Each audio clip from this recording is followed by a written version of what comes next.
Anaesthesia देना है। Position पहले एनेस्थीसिया जो हम देते हैं that is general anaesthesia, whole body anaesthetization होती है विद माइल्ड हाइपोटेंशन। हाइपोटेंशन क्यों स्टूडेंट्स? क्योंकि ऑलरेडी आपको पता है ये जो ऑर्गन है वेस्क्यूलर है, वेस्क्युलरिटी ज़्यादा है इसमें, दैट मीन्स ब्लीडिंग के ज़्यादा चांसेस है, ब्लड लॉस के चांसेस ज़्यादा है। उसके बाद पेशेंट को पोजीशन देना है। पेशेंट की पोजीशन जो है इसमें स्पाइन देते हैं with hyper extended neck, with hyper extended neck. तो और स्पेशल पोजीशन जो होती है ख़ास तौर पर कि इसके लिए that is rose position. Rose position में हम थोड़ा सा पेशेंट का नेक एलिवेट करते हैं, सपोर्ट देते हैं पेशेंट को। हम नीचे से शोल्डर ब्लेड्स के नीचे हम बिल्कुल शोल्डर ब्लेड्स के नीचे हम पैड का यूज़ करते हैं, पिल्लो का यूज़ करते हैं, या किसी सपोर्ट का यूज़ करते हैं जिससे कि इसका जो नेक है वो रेज्ड रहता है। That position is known as rose position.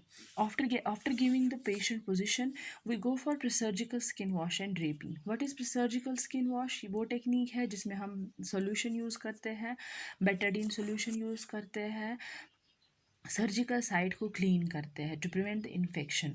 Ultimately होती है ड्रेपिंग। इसकी ड्रेपिंग टेक्निक में हम स्ट्राइल ड्रेप्स का यूज़ करते हैं। स्ट्राइल ड्रेप्स का यूज़ होता है, इस्तेमाल होता है to cover the sterile area, to cover the surgical area. After surgical skin wash and draping, we make a transverse incision. Transverse incision दिया है just up 2 fingers above the sternal notch. Sternal notch के 2 fingers ऊपर चढ़ के हम एक incision देते हैं, that is known as transverse incision. तो incision में हम क्या करते हैं, transverse incision क्यों कहते हैं? बिकॉज ये incision जो होता है transversely हम देते हैं just like this.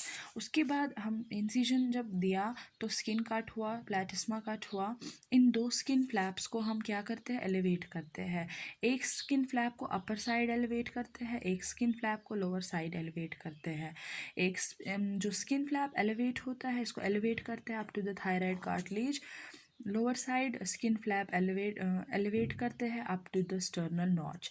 That means दोनों फ्लैप्स जो है ये एलिवेट होते हैं upper side as well as lower side. Upper side up to the thyroid cartilage, lower side up to the sternal notch. After the elevation of the skin flap, the cervical fascia is to be exposed. The cervical fascia is to be एक sheet होता है, layer होता है, इस cervical fascia को हम expose करते हैं। cervical fascia को expose करने के बाद हम एक incision देते हैं, vertical incision. We make a vertical incision over the cervical fascia. After giving the incision over the cervical fascia, we use a retractor, Foley's thyroid retractor or Cocker's thyroid retractor. Self retaining retractor है, exposure देगा, better exposure देता है for the exposure of wound.